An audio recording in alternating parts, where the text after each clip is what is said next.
Hello students, welcome to us learning. Today we will discuss about the topic contact and non-contact forces. Now let us start. जैसा कि मैंने आपको बताया था कि जो आपकी फर्स्ट क्लास रहेगी वो कॉन्सेप्ट क्लास रहेगी, तो इस पार्ट के अंदर हम लोग कौन कौन से टॉपिक्स हैं और जो भी कवर करेंगे, सबसे पहले बात करेंगे क्योंकि क्या है contact and non contact forces हैं, तो बात करेंगे फोर्स क्या होता है, फोर्स के बारे में भी बात करेंगे क्योंकि आप क्लास फिफ्थ से या फोर्थ से पढ़ते चले आ रहे हैं फोर्स के बारे में, तो हल्का सा छोटा सा मैं आपको ओवरव्यू दूंगा क्योंकि उससे सारी चीज़ें रिलेट है। फिर इसके बाद देखेंगे इफेक्ट ऑफ फोर्स, जो आपका फोर्स है उसकी वजह से क्या इफेक्ट हो रहा है उनकी बात करेंगे। ठीक है, नेक्स्ट टॉपिक आपका रहेगा काइंड्स ऑफ फोर्सेस, जो कि आपके काइंड्स है contact and non contact forces. Contact में हम लोग क्या पढ़ेंगे, फ्रिक्शन फोर्स, एंड आपका जो नॉर्मल रिएक्शन फोर्स होता है वो क्या होता है। नेक्स्ट रहेगा आपका फोर्स एक्सर्ट बाय स्प्रिंग, इससे पहले टेंशन फोर्स भी पढ़ेंगे। नेक्स्ट आपका रहेगा force exert during collision, collision के समय आपका कौन कौन से फोर्स हैं, किस तरह से फोर्स आपका वर्क करता है, क्लियर है। नेक्स्ट आपका रहेगा नॉन कॉन्टैक्ट फोर्स में रहेगा आपका gravitational force, electrostatic force and magnetic force के बारे में बात करेंगे। ठीक है, तो चलिए स्टार्ट करते हैं। सबसे पहले फोर्स की बात करते हैं। तो फोर्स होता है कि आपका फोर्स आपका क्या होता है, पुलिंग एंड पुशिंग एक्शन। क्या है पुलिंग एंड पुशिंग एक्शन, अगर आप किसी चीज को पुल कर रहे हैं, आप पुश कर रहे हैं, जैसे ये बोर्ड है, मैं इसको क्या कर रहा हूँ, पुश कर रहा हूँ। ठीक है, इसको पुश कर रहा हूँ, तो कोई ना कोई एक्शन तो कोई ना कोई इफेक्ट तो इसमें देखने को मिलेगा। मीन्स अगर पुल करने लगे तो क्या कहाँ से पढ़ा पाएंगे, बोर्ड आपका इधर आ जाएगा। ठीक है, तो ये सारे क्या है आपके फोर्स हैं, जो आप जिस बॉडी पे आप फोर्स लगा रहे हैं उसकी वजह से उस पर क्या इंट्रैक्शन हो रहा है, क्या इफेक्ट पड़ रहा है। ठीक है, अगर जैसे बात करते हैं बॉडी की, बात करते हैं जिस पे आप फोर्स अप्लाई कर रहे हैं। ठीक है, जिस पे आप फोर्स अप्लाई कर रहे हैं, अगर बात करते हैं बॉडी की, ये आपकी बॉडी दे रखी है। ठीक है, ये आपकी बॉडी है, तो जो आपकी बॉडी है टू टाइप की होती है, ध्यान रखिएगा इस चीज को। जो आपकी बॉडी है कितने टाइप की होती है, टू टाइप की। एक तो आपकी होती है रिजिड, क्या होती है रिजिड, और दूसरी आपकी होती है नॉन रिजिड।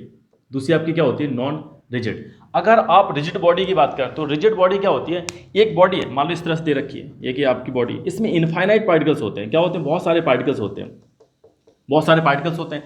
अगर आप जो आपके पार्टिकल्स है उनके बीच का स्पेस है वो क्या हो रहा है, कम या ज़्यादा हो रहा है, तो वो कौन सी होगी, आपकी नॉन रिजिड बॉडी। अगर वो आपका इन जो पार्टिकल्स के बीच में जो स्पेस है, जो पार्टिकल के बीच में जो स्पेस है, जो पार्टिकल के बीच में आपका स्पेस वो अगर फिक्स रहता है, जितना भी आप फोर्स अप्लाई करते रहे, अगर वो फिक्स रहता है तो वो बॉडी होगी आपकी कौन सी, रिजिड बॉडी। तो इस बात का आप ध्यान रखिएगा। रिजिड और नॉन रिजिड बॉडी किस पे डिपेंड करती है, उसकी जो पार्टिकल का स्पेस है, आपने फोर्स अप्लाई किया। अब ध्यान समझिएगा, रिजिड बॉडी क्या कि उसके जो पार्टिकल का स्पेस है वो क्या हो रहा है, चेंज नहीं हो रहा है। रिजिड बॉडी के जो पार्टिकल का स्पेस है वो क्या हो रहा है, बिल्कुल कभी चेंज नहीं हो सकता। अगर आपने इस पर क्या कर दिया, फोर्स अप्लाई कर दिया, आपने फोर्स अप्लाई कर दिया, तो क्या होगा, इसकी जो स्टेट है, जो इसकी स्टेट है, हो सकता है स्टेट ऑफ रेस्ट में हो या हो सकता है स्टेट ऑफ मोशन में हो, तो जो इसकी स्टेट है वो क्या हो जाएगी, वो चेंज होगी, किसकी, रिजिड बॉडी की। तो रिजिड बॉडी में क्या होता है, समझिए, ध्यान समझिएगा, आपने फोर्स को अप्लाई किया तो इसकी जो स्टेट है, मीन्स जो आपकी स्टेट है, बॉडी की स्टेट है, अगर वो हो सकता है रेस्ट में हो तो रेस्ट की जो स्टेट है वो चेंज हो जाएगी। अगर मोशन में है तो हो सकता है वो रेस्ट में आ जाए, या फिर और उसके जो चेंजेस हैं मोशन के वो भी चेंज हो सकते हैं, क्लियर है। तो ये आपको फोर्स लगाने के बाद आपको चेंज देखने को मिला कि हो सकता है कि बॉडी की स्टेट में चेंज आ जाए, बॉडी की स्टेट में चेंज आ जाए, स्टेट ऑफ रेस्ट में हो सकती है या स्टेट ऑफ मोशन में हो सकती है, क्लियर है। वो बॉडी किस में बात करेंगे, रिजिड बॉडी के अंदर। अब नॉन रिजिड के अंदर बात करेंगे कि ये बॉडी आपकी क्या है, नॉन रिजिड है, मीन्स अंदर वाले जो पार्टिकल्स हैं उनमें क्या हो रहा है, उनमें डिस्प्लेसमेंट हो जाएगा। जैसे आपने फोर्स लगाया, तो अगर आप फोर्स लगा देंगे तो क्या हो जाएगा, शेप एंड साइज पे इफेक्ट पड़ेगा। क्या पड़ेगा, शेप एंड साइज पे इफेक्ट पड़ेगा। आपने फोर्स लगाया तो क्या हो जाएगा, उसका शेप एंड साइज चेंज हो जाएगा। लेकिन अगर हम रिजिड की बात करते हैं तो रिजिड में क्या होता है, रिजिड में आपकी स्टेट चेंज होगी, क्या होगी, स्टेट चेंज हो जाएगी। अब वो स्टेट आपकी कौन सी भी हो, स्टेट ऑफ रेस्ट हो सकता है, क्या हो सकता है, स्टेट ऑफ रेस्ट हो सकता है, स्टेट ऑफ रेस्ट भी हो सकती है, एंड स्टेट ऑफ मोशन, किसी में भी आपकी बॉडी हो सकती है, स्टेट ऑफ मोशन। वो आपको किसके अंदर देखने में मिलेगी, रिजिड बॉडी के अंदर देखने को मिल सकते हैं। ठीक है, किसके अंदर देखने को मिलेंगे, रिजिड बॉडी के अंदर, क्लियर है। तो ये आपकी फोर्स है, जो फोर्स के वजह से इफेक्ट होते हैं। क्या क्या इफेक्ट होते हैं कि जो बॉडी की है स्टेट ऑफ रेस्ट या स्टेट ऑफ मोशन, जो स्टेट है उसमें चेंजमेंट आपको देखने को मिलेगा। या साथ में अगर बात करते हैं नॉन रिजिड बॉडी के अंदर, तो उसकी शेप और साइज आपकी चेंज हो जाएगी बॉडी की, क्लियर है। तो ये आपकी क्या है, इफेक्ट ऑफ फोर्सेस, क्या है, इफेक्ट ऑफ फोर्स। नाउ अब बात करते हैं, ये आपको पॉइंट बिल्कुल क्लियर हो गया होगा। अब नेक्स्ट पॉइंट की बात करते हैं, काइंड ऑफ फोर्स। काइंड कौन कौन से फोर्स होते हैं। अगर बात करते हैं पॉइंट ऑफ एप्लीकेशन, जैसे आप जहाँ पे व्यू आप देख रहे हैं, मीन्स मैंने यहाँ पर फोर्स अप्लाई किया, यहाँ पर फोर्स अप्लाई किया, इस वाले पॉइंट पे किया, तो आप यहाँ पर एप्लीकेशन ही पॉइंट हो गया आपका, पॉइंट ऑफ एप्लीकेशन। अब इस पॉइंट को आप ध्यान से देखिएगा, तो यहाँ पर क्या हो रहा है, विदाउट टच किए कि आपने फोर्स अप्लाई कर दिया तो टच हुआ। तो अब उस पॉइंट को आप व्यू कीजिएगा जहाँ पर आप क्या कर रहे हैं, पॉइंट ऑफ एप्लीकेशन, या बोल सकते हैं फोर्स ऑफ एप्लीकेशन, जहां पर आपका जो पॉइंट है, पॉइंट ऑफ एप्लीकेशन है, जहां पर आप फोर्स अप्लाई कर रहे हैं, वो वाला पार्ट आपका क्या हो जाएगा, ये वाला पार्ट हो जाएगा। क्लियर। तो उसके बेसिस पे जो फोर्सेस हैं डिवाइड किए गए हैं, contact force and non contact force, कि आप फोर्स लगा रहे हैं वहां पर कॉन्टैक्ट हो रहा है या फिर कॉन्टैक्ट नहीं हो रहा है। यहाँ पर आपने फोर्स लगाया, कॉन्टैक्ट हो रहा है। अब आप शक्तिमान तो हो नहीं कि आपने दूर से कर दिया, दीवार उठ के चली गई, आपको तो फोर्स लगानी पड़ेगा, है ना। तो वो क्या आपका कॉन्टैक्ट फोर्स है। जैसे ये मैं यहाँ पर कुछ ना कुछ लिख रहा हूँ, तो ये भी क्या है, कॉन्टैक्ट हो रहा है, यहाँ पर कॉन्टैक्ट हो रहा है। अगर मैं यहाँ पर फोर्स लगा रहा हूँ तो ये भी क्या कॉन्टैक्ट हो रहा है। तो कॉन्टैक्ट का मतलब है बिल्कुल आपका फिजिकली टच होना चाहिए वहाँ पर, क्या होना चाहिए, फिजिकली वहाँ पर टच होना चाहिए। वो किसके अंदर आता है, कॉन्टैक्ट फोर्सेस के अंदर आते हैं। क्लियर है। अब मैं इसको साफ कर दे रहा हूँ। अब बेसिकली बात करेंगे कॉन्टैक्ट फोर्सेस के बारे में। कॉन्टैक्ट फोर्सेस के बारे में तो आपको कॉन्टैक्ट फोर्सेस समझ में आ गए होंगे। होता क्या है एक्चुअल में, कि वहाँ पर आपका फिजिकली टच होना चाहिए बॉडी से, तभी आपकी जो फोर्स आपका माना जाएगा कॉन्टैक्ट फोर्स है। आपको इस फोर्स के अंदर क्या होता है, फिजिकल आपका क्या होना चाहिए, वहाँ पर टच होना चाहिए। क्लियर। अब यहाँ पर देखिए कॉन्टैक्ट फोर्स, सबसे पहले बात करेंगे फ्रिक्शन फोर्स के बारे में। तो फ्रिक्शन फोर्स क्या होता है, फ्रिक्शन फोर्स समझिएगा, अगर कोई बॉडी स्लाइड कर रही है या फिर रोल कर रही है, कोई बॉडी अगर स्लाइड कर रही है या फिर रोल कर रही है, या फिर एक सरफेस दे रखा है यहाँ पर, देखिएगा ध्यान से, स्लाइड कर रही है या फिर रोल कर रही है, ये सरफेस है आपका। तो यहाँ पर एक बॉडी थी, एक यहाँ पर ब्लॉक मान लीजिए, ये आपका ब्लॉक है, ठीक है, ये आपका ब्लॉक है, ये आपका क्या है, ब्लॉक है, यहाँ पर रखा हुआ है। तो ब्लॉक यहाँ पर रखा हुआ है, यहाँ पर क्या है, एक ब्लॉक है, ये रखा हुआ है। अब आपने क्या किया, फोर्स अप्लाई किया, इस पर क्या किया आपने, फोर्स को अप्लाई किया। ये आपका सरफेस है, नीचे आपका क्या है, सरफेस है, नीचे आपका सरफेस है। आपने इस पर फोर्स अप्लाई किया, तो बॉडी क्या करेगी, ये इस तरफ की मूव करना स्टार्ट कर देगी, इसी डायरेक्शन में, जिस डायरेक्शन में आपने फोर्स अप्लाई किया उस डायरेक्शन में वो मूव करना स्टार्ट कर रही है। अब यहाँ पर मूव कर रही है, आपने फोर्स अप्लाई किया, लेकिन उसके अपोजिट डायरेक्शन में एक फोर्स और वर्क करता है, जिसको बोला जाता है फ्रिक्शन फोर्स। क्या बोला जाता है, फ्रिक्शन फोर्स। दूसरा यहाँ पे सिंबल लिख देता हूँ मैं, तो क्या होगा, वो आपका फ्रिक्शन फोर्स होगा। मीन्स आपने फोर्स अप्लाई किया बॉक्स से आपका ब्लॉक है, आपने फोर्स अप्लाई किया, बॉडी क्या कर रही है, डिस्प्लेस होना स्टार्ट हुई, स्लाइड करना स्टार्ट की, तो उसकी अपोजिट डायरेक्शन में क्या करता है, एक फोर्स वर्क करता है, उसको बोला जाता है फ्रिक्शन फोर्स। ये आपका क्या करता है, रजिस्ट करता है, बॉडी को रोकने की कोशिश करता है। जैसे आपको एक एग्जांपल देते हैं, आप क्रिकेट बॉल खेलते होंगे, तो बॉल को आपने क्या किया, हिट किया, तो वो जाती है, कुछ दूर चलते चलते अपने आप रुक जाती है, कुछ दूर चलने के बाद अपने आप रुक जाती है। क्यों, क्योंकि फोर्स तो आपने अप्लाई किया। तो एक फोर्स अपोजिट डायरेक्शन में वर्क करता है, जिसकी वजह से वो उसकी जो मोशन को क्या कर रहा है, रजिस्ट कर रहा है, रोकने की कोशिश कर रहा है। तो एक टाइम पर वो क्या हो जाती है, एक टाइम बाद वो क्या हो जाएगी, रुक जाएगी, जो आपकी बॉल है वो क्या हो जाएगी, रुक जाएगी। तो वही फोर्स है आपका, उसको बोला जाता है फ्रिक्शन फोर्स। क्लियर है। तो फ्रिक्शन फोर्स हमेशा लगता है जिस डायरेक्शन में आपने फोर्स अप्लाई किया उसके अपोजिट डायरेक्शन में आपका फोर्स वर्क करता है। किस डायरेक्शन में करता है, उसके अपोजिट डायरेक्शन में। तो ये पॉइंट है, आपको ध्यान रखना है। ये आपका फ्रिक्शन फोर्स हो गया, ये फोर्स आपने जो अप्लाई किया है, ठीक है। ये तभी वर्क करता है जब बॉडी आपकी क्या कर रही हो, स्लाइड कर रही हो या फिर रोल कर रही हो, ठीक है। ऐसा नहीं है पहले ही वर्क करता है, ठीक है। जैसे आप यहाँ पर फोर्स लगा रहे हैं, इस पर फोर्स लगा रहे हैं, तो ये डिस्प्लेस नहीं हो रहा है। क्यों नहीं हो रहा है, क्योंकि यहाँ पे भी फ्रिक्शन फोर्स वर्क कर रहा है, यहाँ फ्रिक्शन फोर्स वर्क कर रहा है। क्यों, आप जैसे यहाँ पर एक बॉडी रखी हुई है, तो मैंने फोर्स लगाना स्टार्ट किया, अब स्लाइड नहीं हो रहा है, जबकि लगा रहे हैं हल्का सा। आप इस एक्सपेरिमेंट को करिएगा, हल्का सा फोर्स लगा रहे हैं आप, लेकिन फिर भी स्लाइड नहीं हो रही, क्योंकि फ्रिक्शन फोर्स को ओवरकम नहीं कर पा रहा आपका फोर्स। जैसे ही फ्रिक्शन फोर्स को ओवरकम कर देगा, ये आपकी मूव करना, स्लाइड करना स्टार्ट हो जाएगी। क्लियर है। तो फ्रिक्शन फोर्स आपका जरूर लगता है, अगर आपने फोर्स लगाना स्टार्ट किया तो फ्रिक्शन फोर्स वर्क करना स्टार्ट कर देता है, ठीक है। इस बात का आप ध्यान रखिएगा।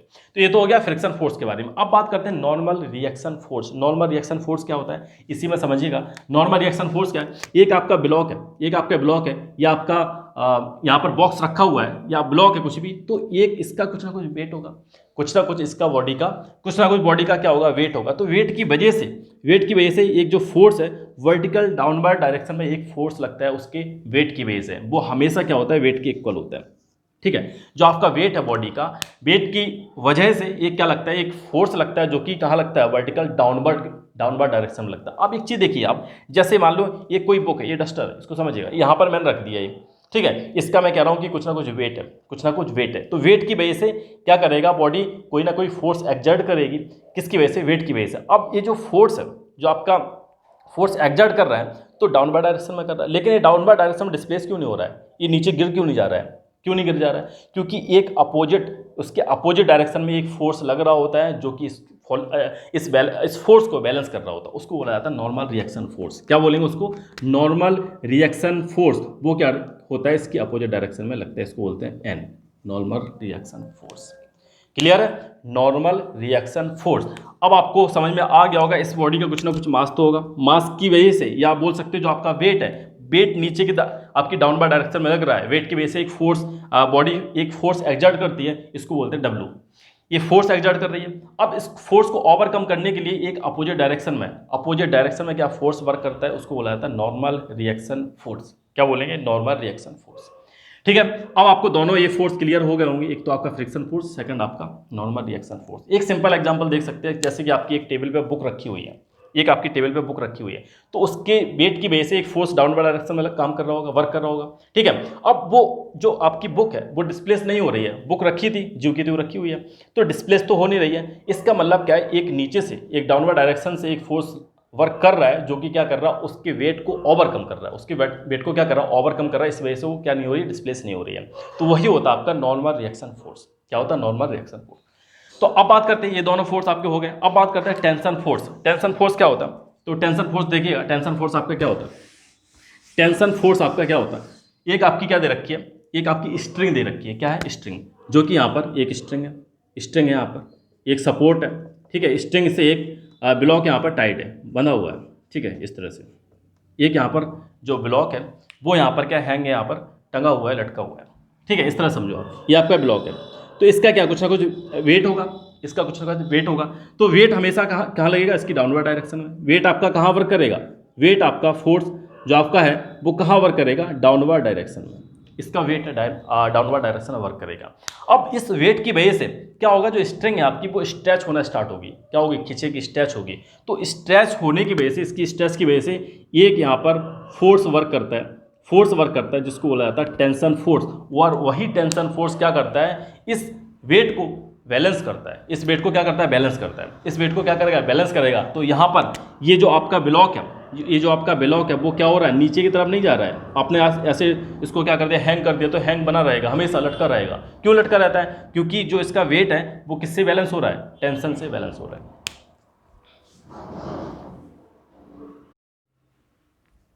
हाँ, चलिए बात करते हैं। थोड़ा सा लाइट का इशू हो गया था। अब देखिए, मैंने क्या बताया था, ये यहाँ पर ब्लॉक है जो कि क्या है, हैंग है। यहाँ से एक सपोर्ट से, एक स्ट्रिंग के थ्रू क्या है, यहाँ पर हैंग हुआ है, लटका हुआ है। अब मैंने क्या बताया, जो इसका वेट है, वेट कहाँ लग रहा है? इसका डाउनवर्ड, वर्टिकली डाउनवर्ड डायरेक्शन में लग रहा है। अब इस वेट की वजह से स्ट्रिंग क्या हो जाएगी, जो आपकी स्ट्रिंग है वो क्या हो जाएगी, उसमें स्ट्रेच हो जाएगा। वो स्ट्रिंग आपकी क्या हो जाएगी? स्ट्रेच हो जाएगी। और स्ट्रेच की वजह से एक इसमें फोर्स डेवलप हो जाता है, जिसको बोला जाता है टेंशन फोर्स। क्या बोला जाता है? Tension force. ये आपका कौन सा फोर्स होगा? ये आपका टेंशन फोर्स होगा, जो कि क्या करता है? बैलेंस, जो कि क्या करता है? बैलेंस करता है किस फोर्स को? Wait of the body. Weight of the body को क्या करता है? बैलेंस करता है। तो इस वजह से एक जो बॉडी आपकी इक्विलिब्रियम में बनी रहती है। यहाँ पर क्या, अगर लटकी तो हमेशा लटकी रहेगी। ठीक है, यहाँ पर अगर आपकी लटकी है तो हमेशा लटकी हुई रहेगी। क्यों? रीजन क्या होता है? क्योंकि ये जो टेंशन फोर्स है इसको क्या कर रहा है?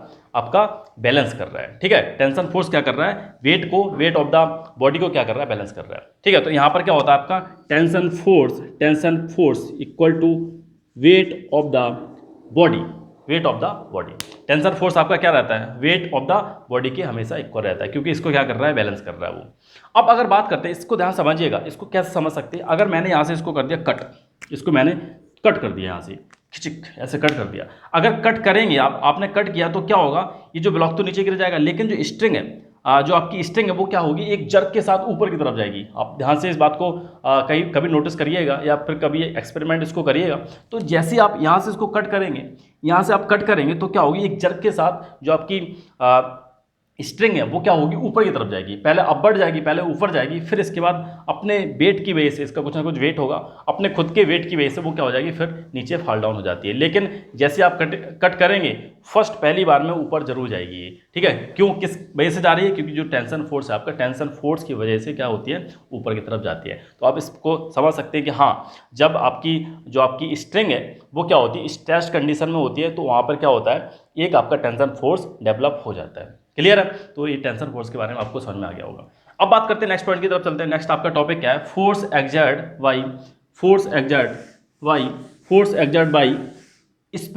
By spring. अब देखिए, स्प्रिंग जो फोर्स एक्सर्ट करती है वो कौन सा करती है? देखिएगा, यहाँ पर एक स्प्रिंग बनी हुई है, एक स्प्रिंग है, ये आपकी, मैं थोड़ा सा बना रहा हूँ इस तरह से आपकी स्प्रिंग। ठीक है, इस तरह से स्प्रिंग, थोड़ा सा डायग्राम बेकार बना है, लेकिन आप समझ लीजिएगा। स्प्रिंग है यहाँ पर, ये नॉर्मल कंडीशन में है। यहाँ पर क्या है, एक नॉर्मल कंडीशन में, ये आपकी क्या है, नॉर्मल कंडीशन है, ये आपकी नॉर्मल कंडीशन है, नॉर्मल कंडीशन है। अब इस पे देखिएगा, आपने क्या किया, आपने क्या किया, आपने फोर्स अप्लाई किया, आपने क्या किया, एक फोर्स अप्लाई किया, आपने एक इस पर फोर्स अप्लाई किया, और थोड़ा सा आपने फोर्स अप्लाई किया। कैसा फोर्स आपने अप्लाई किया, इसको क्या कर रहे हैं, स्ट्रेच कर रहे हैं, इसको क्या कर रहे हैं, बाहर की तरफ खींच रहे हैं आप। ठीक है, दो तरह से फोर्स अप्लाई कर सकते हैं, एक तो आप स्ट्रेच कर सकते हैं, दूसरा कंप्रेस कर सकते हैं। कंप्रेस कर सकते हैं मीन्स इसको दबा सकते हैं और पास में ला सकते हैं, या फिर इसको आप स्ट्रेच कर सकते हैं। तो यहाँ पर क्या कर रहे हैं, स्ट्रेचिंग कर रहे हैं इसकी। मीन्स यहाँ पर नॉर्मल जो कंडीशन थी, नॉर्मल थी, नॉर्मल यहाँ तक थी, इसकी अगर लेंथ मानेंगे, जो इसकी लेंथ है एक्स है, इसकी लेंथ है एक्स है, और आपने क्या किया, एक फोर्स अप्लाई किया, आपने एफ फोर्स यहाँ पर अप्लाई किया। एफ फोर्स की वजह से जो इसका डिस्प्लेसमेंट हुआ, मान लो इसका जो डिस्प्लेसमेंट हुआ कितना है, आपका जो डिस्प्लेसमेंट है एक्स डैश यहाँ पर डिस्प्लेसमेंट हुआ। ठीक है, आपने क्या किया, इसको स्ट्रेच किया। अब जैसे आप इसको छोड़ देंगे तो क्या होगी, अपनी ओरिजिनल पोजीशन पर तुरंत पहुंच जाएगी, अपनी ओरिजिनल पोजीशन को रिगेन करने की कोशिश करेगी और वहां पर पहुंच जाएगी। जैसे आप इस फोर्स को रिलीज करेंगे तो क्या हो जाएगा, अपनी ओरिजिनल पोजीशन पर जो इसकी नॉर्मल कंडीशन है वहां पर पहुंच जाएगी। क्लियर। तो मीन्स क्या है, आपने तो फोर्स छोड़ दिया था, लेकिन फोर्स जैसे आपने छोड़ा पीछे क्यों चली गई, क्योंकि एक फोर्स वर्क करता है जो कि इसको रिस्टोर करने की कोशिश करता है, जिसको बोला जाता है रिस्टोरिंग फोर्स। क्या बोला जाता है, यहाँ पर मैं लिख दे रहा हूँ, एक फोर्स यहाँ पर वर्क करता है। जैसे आपने इसको छोड़ दिया तो एक फोर्स वर्क करता है जिसको बोला जाता है रीस्टोरिंग फोर्स। क्या बोला जाता है, रीस्टोरिंग फोर्स। क्या होता है, रीस्टोरिंग फोर्स होता है, जो कि क्या करता है, इस फोर्स जैसे आपने फोर्स को रिलीज किया तो फिर इस स्ट्रिंग को क्या करता है, वो ओवरकम करके वहां पर उसकी नॉर्मल कंडीशन, नॉर्मल पोजीशन उस पर ले जाने की कोशिश करता है। इसको बोला जाता है रीस्टोरिंग फोर्स। अब देखिए, इस ध्यान से समझिएगा इस चीज को, रीस्टोरिंग फोर्स कहाँ है, इधर डायरेक्शन, इस डायरेक्शन में आपका वर्क कर रहा है, इस डायरेक्शन में वर्क कर रहा है, आपका अपोजिट डायरेक्शन में, मीन्स जिस डायरेक्शन में आपका डिस्प्लेसमेंट हो रहा है उसके अपोजिट डायरेक्शन में वर्क कर रहा है। तो जब भी आप हायर क्लासेस में हो सकता है पढ़ें, या आपकी 10th या 9th क्लास में दे रखा होगा, तो फोर्स ये होता है आपका, क्या होता है, माइनस के एक्स, और एक्स क्या होता है आपका, जो आपने क्या किया, जो आपने डिस्प्लेसमेंट किया है, और के आपका क्या होता है, स्प्रिंग कांस्टेंट होता है। माइनस क्यों, क्योंकि उसके अपोजिट डायरेक्शन में हो रहा है। देखिएगा, अपोजिट डायरेक्शन में डिस्प्लेसमेंट इस डायरेक्शन में हो रहा है, लेकिन आपने फोर्स किस डायरेक्शन में, जो आपका रिस्टोरिंग फोर्स है वो कहाँ लग रहा है, इस डायरेक्शन में लग रहा है। ठीक है, तो इस वजह से माइनस के एक्स आता है। इसको आपको अभी कोई ज़रूरत नहीं है, मैंने तो ऐसे ही आपको बता दिया, हो सकता है आपकी बुक्स में दे रखा हो। तो एफ इक्वल टू क्या होता है, माइनस के एक्स, एफ इक्वल टू क्या होता है, माइनस के एक्स। एफ आपका क्या होता है, रिस्टोरिंग फोर्स होता है, जो कि अपोजिट डायरेक्शन में होता है। अपोजिट डायरेक्शन, जिस डायरेक्शन आपका डिस्प्लेसमेंट हो रहा है उसके अपोजिट डायरेक्शन में आपका वर्क करता है। क्या होता है, रिस्टोरिंग फोर्स। जैसे आपने फोर्स रिलीज किया, आपने फोर्स को रिलीज किया तो जो स्प्रिंग है अपनी नॉर्मल कंडीशन पे, अपनी ओरिजिनल पोजीशन में पहुंचने की कोशिश करता है। ठीक है, किस फोर्स के through, by the restoring force के थ्रू वो पहुंचने की कोशिश करता है अपनी ओरिजिनल पोजीशन पर। तो ये तो हो गया आपके किसके बारे में, फोर्स एक्सर्ट बाय स्प्रिंग। ठीक है, अब आपको ये पॉइंट्स क्लियर हो गए होंगे। अब नेक्स्ट पॉइंट की बात करते हैं। नेक्स्ट आपका जो फोर्स है वो क्या है आपका, देखिए पूरा ये थ्योरेटिकल टॉपिक है, तो इस वजह से अगर आप थोड़े से बोर वगैरह होने लगें तो अपना कंसंट्रेशन बना के रखिएगा, क्योंकि आपको बोर नहीं होना, सारी चीज़ें समझना, ध्यान समझना एक एक चीज़ को, क्योंकि इनका यूज है काफ़ी। अभी तो सिर्फ आपको पता होना चाहिए, एक ओवरव्यू है पूरे contact and non contact forces का, लेकिन जब आप चैप्टर हाई क्लासेस में जाएंगे तो उनमें इन चीज़ों का छोटा छोटा यूज कहीं ना कहीं मिलेगा आपको जरूर। अब इसके बाद बात करते हैं फोर्स एक्सर्ट ड्यूरिंग कॉलिजन। अगर आपकी कॉलिजन हो रही है तो उस टाइम पे आपका जो फोर्स है वो किस टाइप का फोर्स एक्सर्ट करती है बॉडी। मान लो दे रखा है एक बॉडी है, दूसरी बॉडी है, एक ए बॉडी है, एक आपकी बी बॉडी है। यहाँ से इसने क्या किया, मूव करना स्टार्ट किया, और इसने भी यहाँ से मूव करना स्टार्ट किया। क्लियर है। अब यहाँ पर क्या होगा, एक यहाँ पर जैसी आएंगी पास में तो कॉलिजन हो जाएगा। ये क्या है, पहले बिफोर कॉलिजन, ये क्या है, बिफोर आपका क्या है, बिफोर कॉलिजन। यहाँ पर क्या है, कॉलिजन के पहले है, लेकिन जब कॉलिजन के बाद की बात करेंगे, कॉलिजन के बाद की, ये यहाँ पर गई, पास में आई, ठीक है, पास में आएंगी। अब इसके बाद क्या हो जाएगा, कॉलिजन होगी और ये दूर होना स्टार्ट हो जाएगी। यहाँ पर एक जाना स्टार्ट हो जाएगी, दूसरी यहाँ पर जाना स्टार्ट हो जाएगी। क्लियर है। ये आपकी क्या है, एक आपकी ये बॉडी है, ये आपकी बी बॉडी है। ठीक है, ये आपकी ए बॉडी है और ये आपकी बी बॉडी है। जिस फोर्स से जा रही थी, किसी भी फोर्स से जा रही है, किसी भी मोशन से जा रही हैं ये लोग, ठीक, किसी भी वेलोसिटी से जा रही हैं, लेकिन आफ्टर कॉलिजन, जैसे आपकी कॉलिजन होगी तो इस पर फोर्स कौन सा वर्क करेगा, इस पर जो फोर्स वर्क करेगा वो होगा एफ ए बी। क्या होगा, एफ ए बी।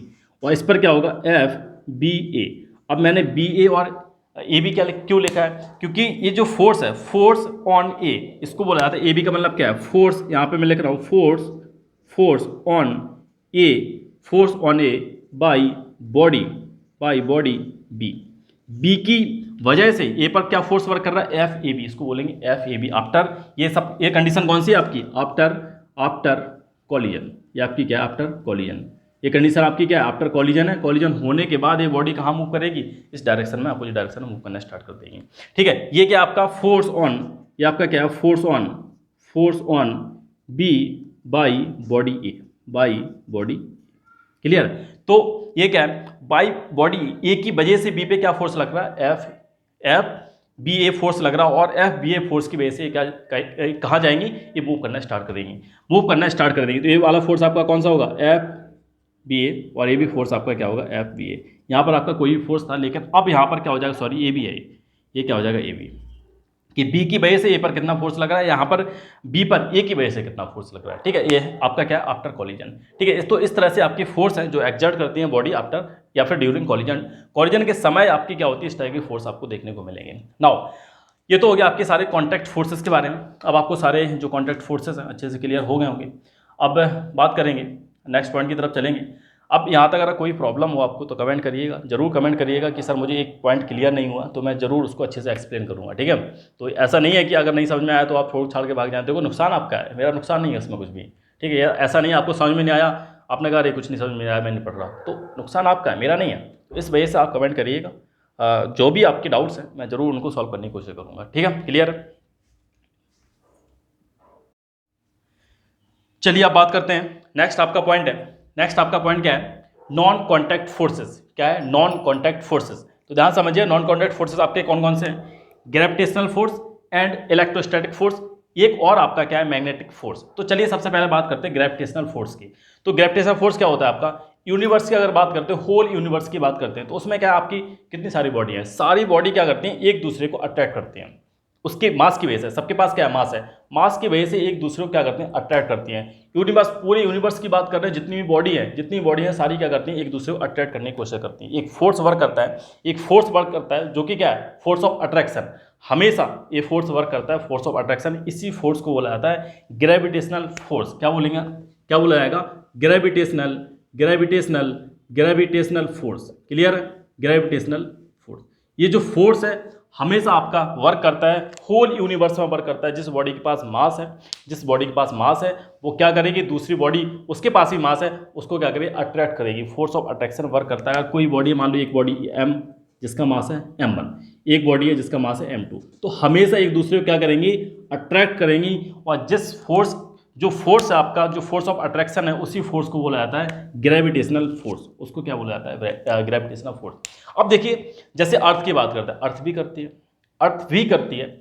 करती है, किसी बॉडी का अगर कोई मास है उसको भी अट्रैक्ट करेगी, और जो बॉडी है उसको भी अट्रैक्ट करेगी। जैसे आपने देखा है, मैंने पेन को ऊपर किया, नीचे आ गया, क्यों आ गया, क्योंकि जो अर्थ है वो क्या कर रही है, इस बॉडी को अट्रैक्ट कर रही है। और जो फोर्स होता है वो आपका क्या होता है, फोर्स ऑफ ग्रेविटी। उसको क्या बोलते हैं, फोर्स ऑफ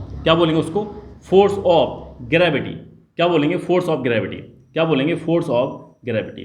क्लियर। या बोलते हैं या बोला जाता है वेट ऑफ बॉडी। तो जिस फोर्स की वजह से ये जो बॉडी है ये आ रही है, अर्थ की तरफ आ रही है, वो फोर्स कौन सा होता है, फोर्स ऑफ ग्रेविटी, या फिर वेट ऑफ बॉडी। क्लियर। अब इसके बाद देखिएगा कि मैंने क्या बताया था आपको अभी, कि अगर दो आपकी बॉडी है, एक दूसरे को क्या करेंगे, अट्रैक्ट करती हैं, उन दोनों बॉडी के बीच में फोर्स ऑफ अट्रैक्शन वर्क करता है। इसको बोला जाता है ग्रेविटेशनल फोर्स। अब मैंने क्या बताया कि मैंने इसको ऊपर फेंका, ये यहाँ पर अर्थ की तरफ आ रही है, तो लेकिन क्या है कि मैंने क्या बताया, दोनों जो बॉडी है एक दूसरे के बीच में फोर्स वर्क करता है। तो क्या ये जो बॉडी है आपकी, अर्थ को इसी फोर्स से क्या खींच रही है, ध्यान समझिएगा। ये यहाँ पर अर्थ है, ये मान लो यहाँ पर अर्थ है, ठीक है, यहाँ पर अर्थ है। एक मैंने बॉडी को क्या किया, इसके ऊपर की तरफ फेंका, अब ये क्या होगी, नीचे की तरफ आएगी। क्या इस बॉडी का कुछ ना कुछ मास है, इस बॉडी का मास है, ठीक है, और अर्थ का भी कुछ ना कुछ मास है, ठीक है। क्या जिस फोर्स से ये बॉडी अर्थ की तरफ आ रही है, क्या उसी फोर्स से अर्थ बॉडी की तरफ जाएगी? बिल्कुल ऐसा होना चाहिए, क्योंकि जो फोर्स है, दोनों इक्वल फोर्स से एक दूसरे को अट्रैक्ट करती हैं, लेकिन क्या होता है, जो आपकी अर्थ है उसका बहुत ज़्यादा मास है, ह्यूज मास है। तो इस वजह से ऐसा नहीं है कि अर्थ बॉडी की तरफ चली जाए, अर्थ बॉडी की तरफ नहीं जा पाती क्योंकि उसका बहुत ज़्यादा मास है और जिसका कम मास है वो उसकी तरफ आ जाती है। इसलिए बॉडी को ऊपर जब रेस करते हैं तो क्या हो जाता है, वो नीचे की तरफ आ जाती है due to force of gravity. या ये आपका कौन सा फोर्स है, ग्रेविटेशनल फोर्स। क्लियर है? तो ग्रेविटेशन आपको फोर्स क्लियर हो गया होगा। जैसे हम इस एग्जांपल की बात करते हैं, अगर टेबल पे कोई अगर आपका एक आपने बॉल को रख दिया, अगर उसको टिल्ट करेंगे तो क्या नीचे लुढ़कना स्टार्ट हो जाएगी, है ना, नीचे रोल होना स्टार्ट हो जाती है। या आपने कॉइन को ऊपर उछालते हैं, ठीक है, तो एक पर्टिकुलर एक फिक्स हाइट तक जाती है, एक पर्टिकुलर हाइट तक जाती है, उसके बाद फिर रिटर्न बैक होकर नीचे आने स्टार्ट हो जाती है। जैसे एक बॉल है, उसको ऊपर आप क्या करते हैं, थ्रो करते हैं, तो वो भी एक पर्टिकुलर हाइट तक जाती है, इसके बाद नीचे आना स्टार्ट हो जाती है। क्लियर है? तो ये सारे कुछ एग्जांपल्स हैं ग्रेविटेशनल फोर्स के। नाउ अब बात करते हैं, हाँ, नेक्स्ट पॉइंट की तरफ चलते हैं। इलेक्ट्रोस्टैटिक फोर्स क्या होता है? इलेक्ट्रोस्टैटिक फोर्स समझिए ध्यान से। इलेक्ट्रोस्टैटिक फोर्स क्या है? जैसे कि आपने पहले भी देखा होगा कि आपके चार्ज होते हैं, आपके क्या है, चार्ज है, आपके जो सेम चार्ज होते हैं, मीन्स आपके लाइक चार्ज होते हैं। क्या होते हैं आपके लाइक चार्ज? अगर पॉजिटिव चार्ज है, आपका क्या है, पॉजिटिव चार्ज है, या आपका नेगेटिव चार्ज है, तो ये जो चार्ज है आपके क्या है, लाइक चार्ज है, ये आपके क्या है, लाइक चार्ज है। क्लियर है? आपके क्या है, कौन से चार्ज हैं, लाइक चार्ज है। तो लाइक चार्ज हैं आपके, अगर आपके लाइक चार्ज हैं तो आप आपस में क्या करते हैं, जो आपके लाइक चार्ज हैं वो क्या करते हैं, जो आपके लाइक चार्ज हैं वो क्या करते हैं, एक दूसरे को रिपल करते हैं, एक दूसरे को रिपल कर रहे हैं। ये चार्ज हैं आपके क्या कर रहे हैं, एक दूसरे को रिपल कर रहे हैं। अगर ये अनलाइक चार्ज हो, ठीक है, डिफरेंट नेचर के हो, एक नेगेटिव हो और एक आपका पॉजिटिव, एक पॉजिटिव एक आपका नेगेटिव हो, तो क्या करेंगे, अट्रैक्ट करते हैं। तो फोर्स ऑफ यहाँ पर कोई ना कोई फोर्स वर्क कर रहा है जिसकी वजह से रिपल कर रहे हैं, जिसकी वजह से ये क्या कर रहे हैं, अट्रैक्ट कर रहे हैं। उसी को फोर्स, उस फोर्स को बोला जाता है इलेक्ट्रोस्टैटिक फोर्स। वो कौन सा फोर्स होता है आपका, इलेक्ट्रोस्टैटिक फोर्स, जिसकी वजह से जो चार्ज है आपके एक दूसरे की तरफ आ रहे हैं या फिर एक दूसरे से दूर जा रहे हैं, अट्रैक्ट कर रहे हैं या फिर रिपल कर रहे हैं एक दूसरे को, वो कौन सा फोर्स होता है आपका, इलेक्ट्रोस्टैटिक फोर्स। कौन सा फोर्स होता है, इलेक्ट्रोस्टैटिक फोर्स। तो अब आपको इस पॉइंट को ध्यान रखना है, इलेक्ट्रोस्टैटिक फोर्स क्या होता है, जो कि चार्ज के बीच में वर्क करता है, चार्ज के बीच में वर्क करता है, जिसकी वजह से जो आपकी चार्ज है वो अट्रैक्ट हो रहा है या फिर एक दूसरे को क्या कर रहे हैं, रिपल कर रहे हैं। ठीक है, तो ये तो हो गया आपका इलेक्ट्रोस्टैटिक फोर्स। आप इसको देख सकते हैं, जैसे कि आप नहा के आइएगा, आपके बाल, जो आपके बाल हैं, हेयर हैं आपके बिल्कुल सूखे हुए हैं, ठीक है, तो आप क्या करें, कॉम्ब लेके आइए, जो आपका कॉम्ब है उसको इससे यहाँ से रब करिए। जब आप रब करेंगे तो आपको क्या करना है, पेपर बिट, जो आपके पेपर बिट होते हैं, ठीक है, जो आपके पेपर बिट्स होते हैं, आपने देखा होगा पेपर बिट्स, छोटे छोटे पेपर बिट्स को आप उनको हल्का छोटे छोटे करके वहाँ पर आप कहीं पे प्लेस कर दिए टेबल पे। अब उसको जो आपने रब किया है, जो कॉम्ब आपने रब किया उसको पास में लेके जाइए। तो पास में लेके जाएंगे तो क्या हो जाएंगे, जो आपकी बिट है पेपर के, वो क्या हो जाएंगे, उस पर चिपक जाएंगे, अट्रैक्ट हो जाएंगे, चिपक जाएंगे। ठीक है, आप इसको एक्सपेरिमेंट को करिएगा। तो वो क्या होता है, किसकी वजह से, इलेक्ट्रोस्टैटिक फोर्स की वजह से। क्या हुआ कि जैसे आप कॉम्ब को लेके गए इसके पास, तो इसके अंदर जो पेपर्स हैं उसके अंदर इंड्यूस्ड एक चार्ज इंड्यूस्ड हो गया अपोजिट पोलरिटी का। इस चीज़ को आप पढ़ते चले आ रहे हैं। जो आपकी अपोजिट पोलरिटी वाला चार्ज है उसमें क्या हो जाता है, इंड्यूस हो जाता है। इसकी वजह से वो क्या हो जाते हैं, अट्रैक्ट हो जाते हैं। ठीक है, क्या हो जाते हैं, अट्रैक्ट हो जाते हैं, क्योंकि जो आपके अनलाइक चार्ज हैं वो क्या करते हैं, एक दूसरे को अट्रैक्ट करते हैं। क्लियर है? तो ये फोर्स आपको इलेक्ट्रोस्टैटिक फोर्स इस एग्जाम्पल की बेस पर आप समझ। चलिए देखिएगा, अब आपका नेक्स्ट कौन सा है, मैग्नेटिक फोर्स। कौन सा फोर्स है आपका, मैग्नेटिक फोर्स। तो मैग्नेटिक फोर्स को ध्यान समझिएगा। मैग्नेटिक फोर्स क्या है, अगर आपकी मैग्नेट है, इस तरह से आपकी मैग्नेट दे रखी है, इसमें क्या होते हैं, पोल्स रहते हैं आपके, एक आपका नॉर्थ पोल होगा, एक आपका साउथ पोल होगा। ठीक है, नॉर्थ एंड साउथ पोल। अगर इसके पास अगर एक आप डिफरेंट कोई और मैग्नेट को लेके आएंगे, अगर किसी और मैग्नेट को लेके आएंगे जिसका क्या है, अपोजिट नेचर है, यहाँ पर अगर नॉर्थ पोल है आपका, यहाँ पर साउथ है, तो यहाँ पर क्या होना चाहिए, नॉर्थ, मीन्स अपोजिट नेचर का है जो आप मैग्नेट लेके आए। यहाँ पर आपका नॉर्थ पोल है, यहाँ पर साउथ पोल है, और आपका जिसके अपोजिट साइड क्या है, साउथ है। तो अगर जो चार्ज में आपने देखा था, जो इलेक्ट्रोस्टैटिक चार्ज में देखा था, सेम यहाँ पर भी होता है। अगर आपका जो पोल है, अगर अपोजिट नेचर के एक दूसरे के पास आते हैं, अगर पास में आते हैं, कौन से अपोजिट नेचर के जो आपके पोल हैं, तो क्या होगा, उनके बीच में आपको देखने को मिलेगा क्या, अट्रैक्शन। क्या देखने को मिलेगा, अट्रैक्शन। ये किसकी वजह से होता है, मैग्नेटिक फोर्स की वजह से। किसकी वजह से होता है, मैग्नेटिक फोर्स की वजह से। अगर आप क्या करेंगे, एक और मैग्नेट आपने यहाँ पर लेके आए, ठीक है, एक और मैग्नेट लेके आए। अब उसमें क्या किया आपने, उसमें क्या किया कि सेम नेचर के आप जो पोल हैं उनको पास लेके आए, सेम नेचर के पास में लेके आए। तो जब आप सेम नेचर के पास में लेके आएंगे तो क्या होगा, आपको क्या देखने को मिलेगा, फोर्स ऑफ रिपल्सन देखने को मिलेगा, फोर्स ऑफ रिपल्सन। तो ये फोर्स कौन सा आपका, मैग्नेटिक फोर्स है आपका। कौन सा है, मैग्नेटिक फोर्स है। तो ये सारी चीज़ें होती है, जैसे कि एक एग्जांपल देख सकते हैं आप कि मैग्नेट को आप आयरन नेल्स के पास लेके जाते हैं, देखा आपने कि जो मैग्नेट है, इस तरह से मैग्नेट है आपकी, मैग्नेट को क्या करते हैं, आयरन की जो नेल्स होती है, इस तरह से आयरन की नेल्स होती है, बहुत सारी नेल्स हैं, उनके अगर पास लेके जाएंगे, आपकी क्या है, आयरन नेल्स हैं, आपकी क्या है, आयरन नेल्स हैं। तो इनके पास जैसे आप लेके जाएंगे तो आपको दिखेगा कि जो फोर्स ऑफ अट्रैक्शन है, आपको फोर्स ऑफ अट्रैक्शन देखने को मिलेगा। जो आयरन नेल्स हैं इस पर क्या हो जाएंगी, इस पर बिल्कुल चिपक जाती हैं, आपने देखा होगा, ठीक है। वो किस वजह से होता है, क्योंकि यहाँ पर नॉर्थ पोल आपका, सॉरी नॉर्थ पोल है आपका, ये सारे क्या होते हैं, आपके पोल्स होते हैं, ठीक है, ये आपके पोल हैं, ये भी आपका पोल है, ये आपके क्या होते हैं, पोल होते हैं, नॉर्थ एंड साउथ पोल। ये आपका क्या, कौन सा पोल है, नॉर्थ पोल, ये आपका क्या है, साउथ पोल है, ये आपका क्या है, एन से नॉर्थ, एस से साउथ, ठीक है। अब इसमें देखिएगा कि जो आपके आयरन नेल्स हैं, जैसे आप मैग्नेट को पास में लेके जाएंगे तो क्या होता है, यहाँ पर जो अपोजिट पोलरिटी है, अपोजिट जो पोलरिटी है पोल की, वो क्या हो जाती है, इंड्यूज हो जाती है। मीन्स यहाँ पर अगर क्या आपका नॉर्थ है तो यहाँ पर साउथ आपका क्या हो जाएगा, इंड्यूज हो जाएगा, क्या हो जाएगा, साउथ आपका इंड्यूस्ड हो जाता है। मीन्स अपोजिट जो पोलरिटी है इसके अंदर क्या हो जाती है, इंड्यूस्ड हो जाती है। तो इसमें आपको क्या देखने को मिलेगा, आपको अट्रैक्शन देखने को मिलता है। मैग्नेटिक फोर्स जो रहता है आपका, क्या होगा, यहाँ पर जो नेल्स है वो क्या हो जाएंगी, इस पर चिपक जाती हैं, अट्रैक्शन फोर्स आपको देखने को मिलेगा, ठीक है। तो ये सारी चीज़ें थी, ये आपकी नॉन कॉन्टैक्ट फोर्सेस में थी। अब एक चीज़ का ध्यान रखिएगा आप कि जो आपने जैसे ग्रेविटेशनल फोर्स देखा था, तो उसमें क्या हो रहा था, हमेशा क्या हो रहा था, अट्रैक्शन हो रहा था कि जो आपकी मास है, जो आपकी बॉडी, इनके पास कुछ ना कुछ मास है, हमेशा क्या कर रही है, एक दूसरे को अट्रैक्ट कर रही हैं। तो ये जो आपका ग्रेविटेशनल फोर्स होता है, ग्रेविटेशनल फोर्स आपका होता है, वो क्या होता है, हमेशा अट्रैक्टिव नेचर का होता है। क्या होता है, अट्रैक्टिव नेचर का होता है। अगर बात करते हैं इलेक्ट्रोस्टैटिक और मैग्नेटिक, वो आपका दोनों ही नेचर का हो सकता है, अट्रैक्टिव या फिर रिपल्सिव नेचर, दोनों ही नेचर का आपको मिल सकता है।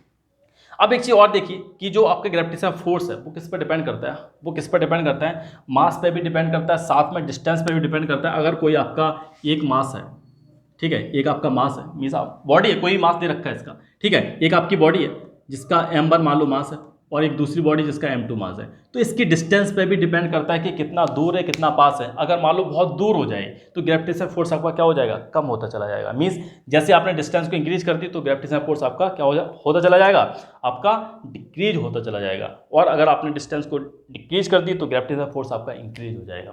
तो मीन्स हमेशा वो डिपेंड करता है, इनवर्सली प्रोपोर्शनल रहता है। जो आपका ग्रेविटेशनल फोर्स होता है वो क्या होता है, इनवर्सली प्रोपोर्शनल रहता है, किसके, 1/r का स्क्वायर, ठीक है। जो आपकी डिस्टेंस है दोनों के बीच में, उसके r के स्क्वायर, अगर उसकी जो डिस्टेंस r है मान लो, ठीक है, तो उसके r के स्क्वायर के इन्वर्सली प्रोपोर्शन रहता है, ठीक है। मीन्स अगर आपने मान लो 2 यूनिट बढ़ा दी, जो आपकी जो डिस्टेंस है आपने 2 यूनिट बढ़ा दी, तो जो फोर्स आपका कितना कम हो जाएगा, 4 टाइम्स कम हो जाएगा। कितना, 4 टाइम्स कम हो जाएगा। तो इस पॉइंट को आप ध्यान रखिएगा। तो ये सारी थी आपकी नॉन कॉन्टैक्ट फोर्सेस के बारे में। Now this is the end of the video. अगर आपको अच्छा लगता है तो लाइक ज़रूर करिएगा, और फुल आपको चैप्टर देखना है, लॉ ऑफ मोशन वाला जो चैप्टर है फुल देखना है तो आपको जो प्लेलिस्ट है उसको चेक करिएगा। बहुत जल्दी मैं अपलोड कर दूंगा, अभी शायद अपलोड नहीं कर पाऊंगा इतनी जल्दी, लेकिन बहुत जल्दी अपलोड कर दूंगा। नाउ कोई भी अगर डाउट है तो, हाँ डाउट है तो आप ज़रूर इसमें कमेंट करिएगा। डाउट के लिए मैं हमेशा आपसे मैं बोलता हूँ, कोई भी डाउट है आप कमेंट जरूर करिएगा, ठीक है। Now this is the end of the video. Now thank you for watching, thank you very much, thank you very much.